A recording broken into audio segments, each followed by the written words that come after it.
2021 NS Madhavan പറഞ്ഞു ഇടതുമുന്നണിക്ക് തുടർഭരണമുണ്ടാകും. ഇത്തവണയും അദ്ദേഹത്തിന്റെ പ്രവചനം വന്നിരിക്കുന്നു. മൂന്നാം തവണയും ഇടതുമുന്നണി അധികാരത്തിൽ വരും. 75 സീറ്റ് നേടി അധികാരത്തിൽ ഇടതുമുന്നണി തുടരുമെന്നാണ് NS മാധവന്റെ പ്രവചനം വന്നിരിക്കുന്നത്. അതോടൊപ്പം തന്നെ അദ്ദേഹം ഓരോ ജില്ലയിലെ സീറ്റ് നിലയും പറഞ്ഞിട്ടുണ്ട്. നമുക്ക് ആദ്യം അതൊന്ന് പരിശോധിക്കാം. കാസർഗോഡ് ആകെയുള്ള 5 സീറ്റുകളിൽ 3 LDF-ഉം 2 UDF-ഉം വിജയിക്കുമെന്നാണ് NS മാധവൻ പറയുന്നത്. കണ്ണൂരിൽ 11 സീറ്റുകളിൽ 8 LDF-ഉം 3 UDF-ഉം. വയനാട്ടിൽ 3 സീറ്റുകളിൽ 3 UDF വിജയിക്കുമെന്നാണ് അദ്ദേഹം പറഞ്ഞു വെക്കുന്നത്. കോഴിക്കോട് ജില്ലയിലെ 13 സീറ്റുകളിൽ UDF-ന് തന്നെയാണ് അദ്ദേഹം മുൻതൂക്കം പറയുന്നത്. 7 UDF-ഉം 6 LDF-ഉം വിജയിക്കുമ്പോൾ മലപ്പുറത്ത് 16 സീറ്റുകളിൽ 15 UDF-ഉം 1 സീറ്റിൽ ഇടതുമുന്നണിയും വിജയിക്കുമെന്ന് അദ്ദേഹം പ്രവചിക്കുന്നു. പാലക്കാട്ടെ 12 സീറ്റുകളിൽ 9 സീറ്റുകൾ ഇടതുമുന്നണിക്കും 3 സീറ്റുകൾ ഐക്യ ജനാധിപത്യ മുന്നണിക്കുമാണ് അദ്ദേഹം നൽകുന്നത്. തൃശൂരിലേക്ക് വരുമ്പോൾ 13 സീറ്റുകളിൽ 11 LDF-ഉം 2 UDF-ഉം വിജയിക്കുമ്പോൾ എറണാകുളത്തെ 14 സീറ്റുകളിൽ 11 ഐക്യ ജനാധിപത്യ മുന്നണിയും 3 LDF-ഉം വിജയിക്കുമെന്നാണ് അദ്ദേഹത്തിന്റെ പ്രവചനം.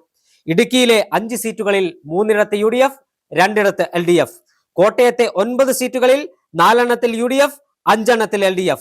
ആലപ്പുഴയിലെ 9 സീറ്റുകളിൽ 5 ഐക്യ ജനാധിപത്യ മുന്നണി, 4 LDF. പത്തനംതിട്ടയിലെ 5 സീറ്റുകളിൽ 4 LDF, 1 സീറ്റിൽ UDF.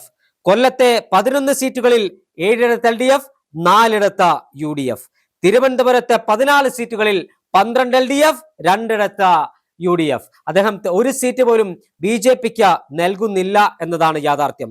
അതായത് 75 സീറ്റ് നേടി ഇടതുമുന്നണി ഭരണം നിലനിർത്തുമ്പോൾ 65 സീറ്റ് നേടി UDF പ്രതിപക്ഷത്തേക്ക് എത്തും. സീറ്റെണ്ണം വർദ്ധിപ്പിക്കും കോൺഗ്രസും UDF-ഉം എന്നാണ് അദ്ദേഹത്തിന്റെ പ്രവചനം.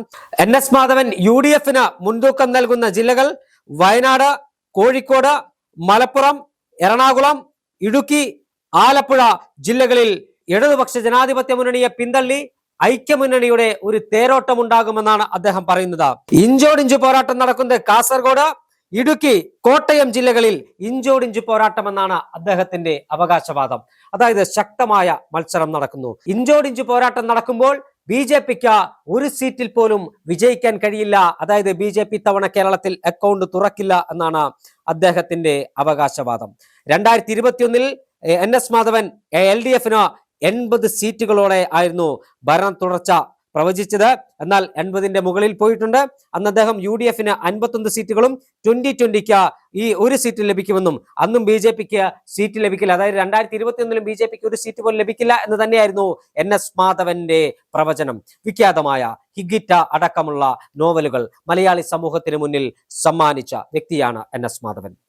NS മാധവന്റെ ഈ പ്രവചനമാണ് കഴിഞ്ഞ ദിവസങ്ങളിൽ കേരളത്തിലെ ദൃശ്യമാധ്യമങ്ങളിൽ വലിയ ചർച്ചയായി വന്നിരിക്കുന്നത്. അദ്ദേഹം പറയുന്നത് ഇടതുമുന്നണിയുടെ ബേസ് വോട്ടുകൾ ലഭിക്കുന്ന അവരുടെ ജില്ലകളുടെ കണക്കെടുത്ത് പരിശോധിക്കുമ്പോൾ ഏകദേശം അത് ശരിയായി വരാനുള്ള ഒരു സാധ്യതയുണ്ട്. പക്ഷെ അദ്ദേഹത്തിന്റെ കണക്കിൽ എനിക്ക് വിയോജിപ്പുള്ള ഒരു ജില്ല പത്തനംതിട്ടയാണ്. പത്തനംതിട്ടയിൽ അദ്ദേഹം പറയുന്നത് പോലെ 5-ൽ 4 സീറ്റ് ഇടതുമുന്നണിക്ക് ലഭിക്കുമോ എന്നൊരു ചോദ്യം ഉയരുന്നുണ്ട്. പിന്നെ ജനങ്ങളാണ് വോട്ട് ചെയ്തത്, ജനങ്ങൾ ആർക്ക് അനുകൂലമായാണ് ചിന്തിച്ചത്, ബാലറ്റ് ബോക്സിൽ ഏത് ചിഹ്നത്തിന് നേരെയാണ് അവർ വോട്ട് ചെയ്തതൊക്കെ നമുക്ക് മെയ് 4-ന് ശേഷമേ പറയാൻ സാധിക്കൂ. മെയ് 4-ന് ശേഷം അദ്ദേഹം വോട്ടെണ്ണി കഴിയുമ്പോൾ മെയ് 4-ന് രാവിലെ 10 മണിയോടുകൂടി തന്നെ NS മാധവന്റെ പ്രവചനം ശരിയായിരുന്നു, അല്ലെങ്കിൽ NS മാധവന് തെറ്റുപറ്റിയോ എന്ന് നമുക്ക് അറിയാൻ സാധിക്കും. എന്തായാലും ഇടതുമുന്നണി ഭരണ തുടർച്ച ഉറപ്പിക്കുന്നു എന്നാണ് NS മാധവൻ അക്കമിട്ട് നിരത്തുന്നത്.